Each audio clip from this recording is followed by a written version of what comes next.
প্লাস্টিকের ডিম গরম করে দুটো একবারে হান্দাই দেবো, তাহলে বুঝবো কোন শালাই যে আমার বুদ্ধি দিছে মাল দিবা হনের লাগে। সেই টাকাটা আইসে 50 বছর এই টাকা উঠানো যাইতো না, কথা বুঝছেন? এমন একটা পরিস্থিতি, এই টাকা মনে হয় জীবনে উঠে পারুম কি না পারুম কোনো গ্যারান্টি নাই। হ্যাঁ, এখানে আইলে কি করা যায়? এই যে দেখতে পাচ্ছেন জঙ্গল আর জঙ্গল, আর এই অমর বাজে দেখছেন খালি পানি আর পানি। আমার মনে হয় না যে এই টাকা জীবনে উঠে পারুম কি না পারুম। যে আমার বুদ্ধিটা দিছিল এরা যদি আমি পাইতাম, বুঝছেন যে কি করতাম, এই সাগরের পানিতে খালারে চুপ ভেঙে মারতাম। কিন্তু এরা তো আমি পাইতাছি না, না পাওয়ার কারণে আমি একা একা ভিডিও বানাইতেছি। আর ও খালি ফকত ঘর থেকে ছবি উঠাইতেছে। কি কইমু, খালি ছবি উঠাইবার টিকটকে খালি পোস্ট করে দিব, ঠিক আছে? এই তো আর কারবার।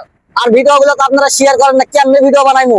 ভিডিও গুলো শেয়ার করবেন, তাহলে আরো নতুন নতুন ভিডিও বানাইমু, কথা বুঝছেন? এই যে দেখেন কি একটা অবস্থা, পানিকে থামতে বলে এই পানিকে থামে, কোনো কথা শুনে না।